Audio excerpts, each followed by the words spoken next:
It's the Real News Network. I'm Sharmini Pires coming to you from Baltimore.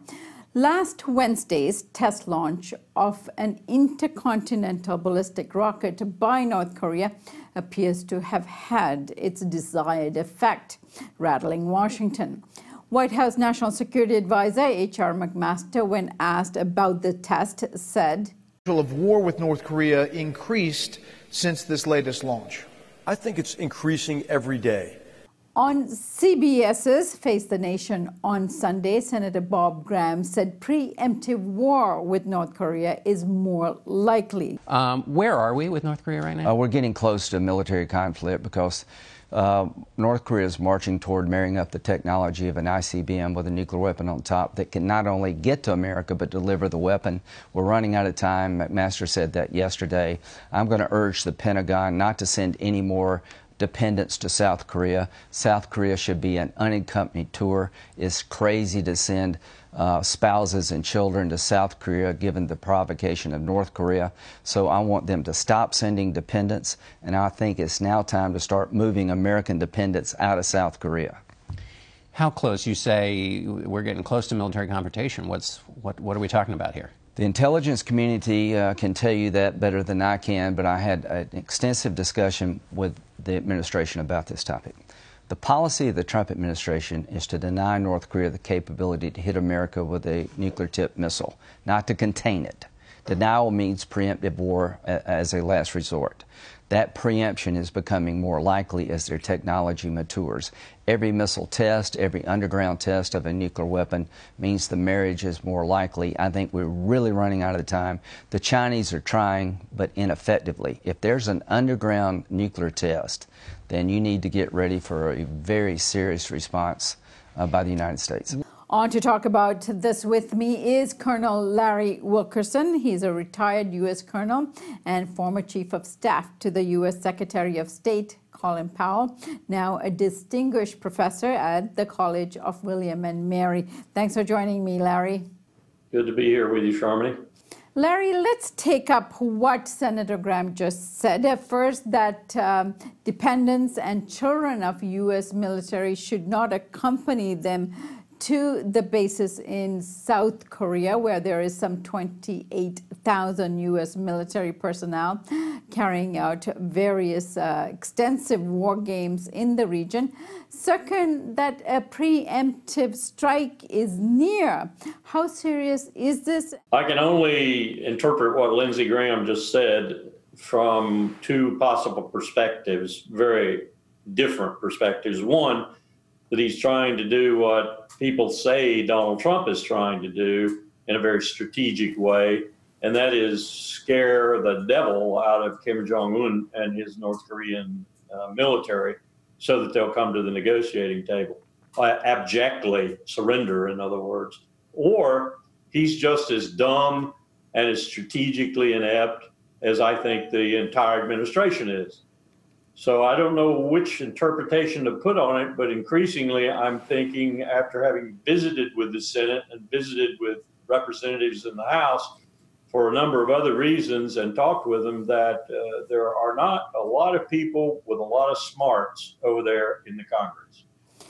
Larry, do you really believe that McMaster and other advisors to President Trump, including the Pentagon, will allow Trump to carry out a preemptive strike on North Korea? Well, they're all provocations. We may say that they're to keep our troops ready and exercises are just routine and so forth, but the timing of them makes them provocations. Anybody can crawl into Kim Jong-un's head and the collective head of North Korea, for that matter, and see that they're provocations. Let's just back up for a moment, though, and let's examine what Lindsey said. And you understand why I interpret it more on the one side than the other of those two alternatives I gave you. First, there are 210,000+ Americans already on the Korean Peninsula. Some of them are sponsored by the military. Others just came there, which is permissible. They came there to live in Seoul and be near their loved one who's in Tondochan or Pyeongtaek or someplace else in the U.S. Armed Forces. So there's almost 250,000 Americans already there. There are 50,000 Japanese. There are 1 million Chinese. So, Lindsey, how are you going to get all these people out of South Korea? how are you even going to get the Americans out of South Korea? And oh, by the way, Lindsay, if you do it over time, which your remark suggested you might be smart enough at least to do, then it's going to take time. And you're going to have to do it over civilian aircraft mostly. So you're going to get all these flights going and you're going to get all these people out of South Korea. That signal alone is going to be provocative to the maximum. I've done this. I've done the war planning. I've done the war. If you evacuate all these people from South Korea, the South Koreans are going to know what you're contemplating. And whether you're contemplating it by starting it yourself, which sounds increasingly like the case when you listen to Trump and Graham and others, or by provoking North Korea to do it so that they can destroy half of Seoul before you even get your act together, is irrelevant in terms of the destruction that's going to come to the peninsula. This is the kind of idiocy with which we're dealing now in Washington, Charmony. Larry, when President Trump was in China a couple of weeks ago, he urged the Chinese to do what it must to contain North Korea. Does this new test the missile test, mean that China is failing in its efforts to contain Pyongyang? Not at all, in my view. I think China has pretty much tried just about everything it could without violating its own strategic objectives, which are ultimately to keep North Korea standing. It might be a basket case, but to keep it standing. And what you have now is the virtuoso chess master of the world who's waded into it, along with the most accomplished diplomat I've met in my time in the U.S. government, Sergei Lavrov, the foreign minister of Russia. The two of them are outpacing us every step of the way. Every time any kind of crevice opens up in NATO, every time any kind of opportunity exists for Putin to protect his own flanks and yet exploit it against us, he does so. And he does so masterfully. What he's recently done, of course, is suggest that Kim Jung-un or some representative from North Korea, an equal from the United States, mediated by Sergei Lavrov or some other capable Russian, meet and talk. Now, if I were Donald Trump, and I profess to have the credentials that he does, his reality TV show suggesting those credentials, I would start playing chess too, instead of playing a lousy game of checkers, which is what he's been playing so far. And I must say Jim Mattis and H.R. McMaster and John Kelly and a host of others, Rex Tillerson included, have been playing this really dumb game of checkers too, while Vladimir Putin plays chess. But I would take the initiative here. I would say, okay, Vladimir, okay, Sergey, name your place and name your time.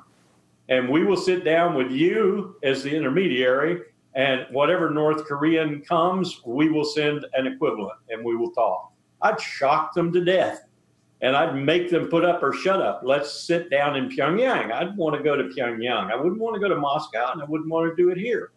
I'd want to go to Pyongyang, and I'd want to sit down and I'd want to start talking. That has so many advantages to starting the guns to going. All right. Since you've been in this role in the past, Larry, what are the initial steps that needs to be taken in order to have this kind of conversation with North Korea? With this administration, you probably have to start from scratch. I don't think they've given any real substantive thinking to any of this. I think they're hoping that this kind of bluster and bravado that they've been throwing out there, and now they've got this 230 plus airplane exercise going on the peninsula, Vigilant Ace, I think they're calling it, a provocative act, a maximum provocative act. To Kim, that looks like the beginning of the invasion. I might even start shooting some of my rounds at Seoul if I were he. So this is an extremely, extremely stupid thing to be doing. But I would want to stop all of that. You stop your ballistic missile testing, you stop your nuclear weapon testing, and I'll stop my exercising. Let's all go to Pyongyang and we'll sit down. Now, you got to find somebody on the U.S. side, and this is going to be hard. This is really going to be hard because I see no one in the current United States government, at the State Department or elsewhere, who could sit down with a very talented, accomplished North Korean, a very talented, probably one of the most capable, as I said, diplomats in the world, Sergei Lavrov, and negotiate in a way that was bound to get America what it needs. So that's our first problem. We don't have anybody to do this, and Donald Trump has made sure we don't have anybody to do this. But that's the kind of thing I'd be pursuing right now. Well, let's go to Pyongyang. Let's sit down. Let's talk. And if the Russians want to mediate, great. Because if there's a failure, it's on you, Moscow, not us.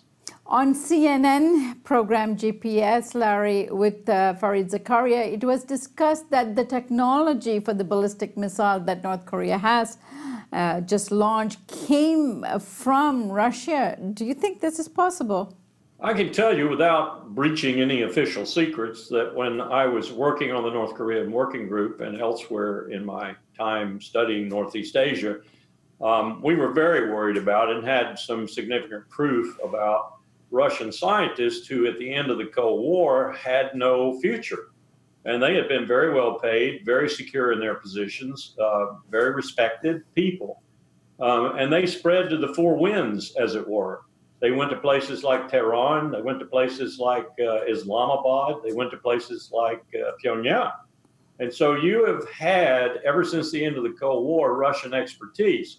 Our question was always whether or not Moscow had planned this, whether there was some connection still with Moscow, or whether it was all just independent. I think our conclusion at the time was that it was independent work on the part of these private citizens who wanted to find some place to put their skills to work and make some money and create a secure life for their families.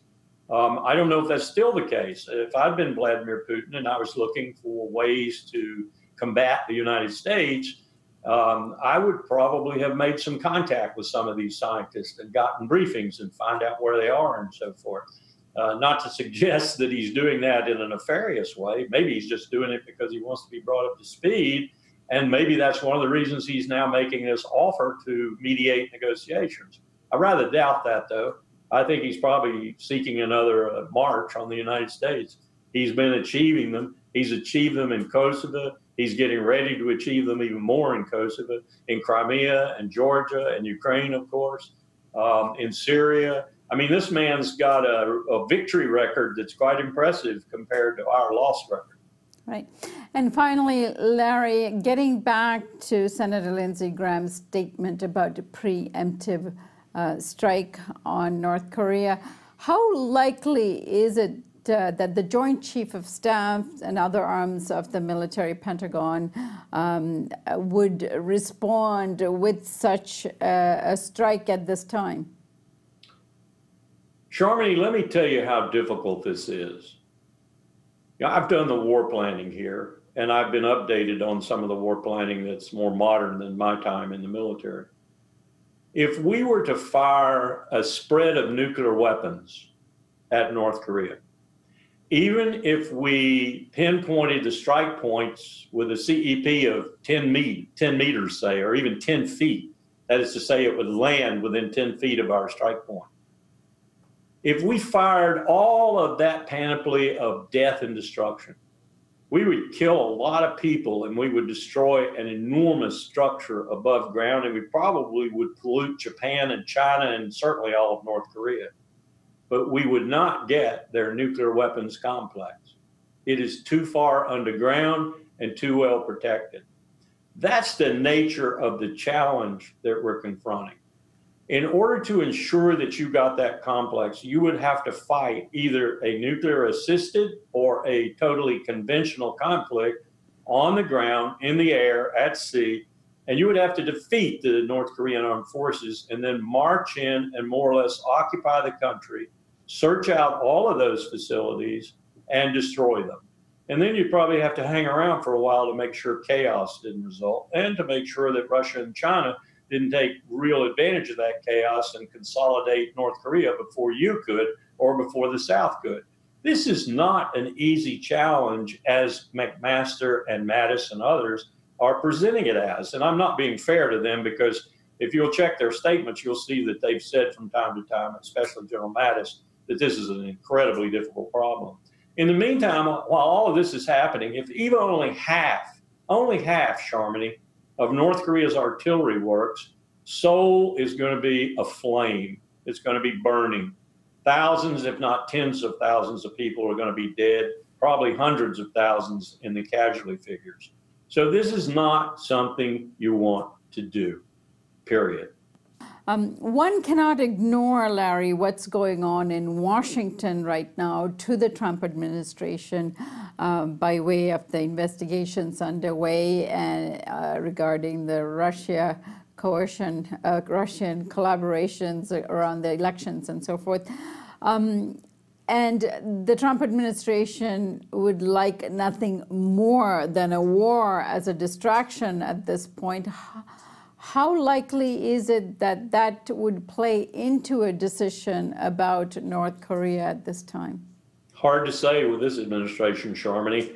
If I were going to wag the dog with the tail of war, as many people said Bill Clinton did during the Monica Lewinsky scandal when he started bombing Milosevic and Serbia, 178 days I think we bombed them, I'd pick a lot easier target than North Korea. If I were going to divert the American people's attention away from my troubles with the FBI, with Russian oligarchs and so forth, I'd pick a lesser target. I certainly wouldn't go after the DPRK. That's not to say that this administration is not stupid enough to do what you just suggested. So yes, I do have some concern about that. All right, Larry, I thank you so much for joining us today and looking forward to you next week with your report. See you, Sharmini. Thank you, and happy holidays. And thank you for joining us here on the Real News Network.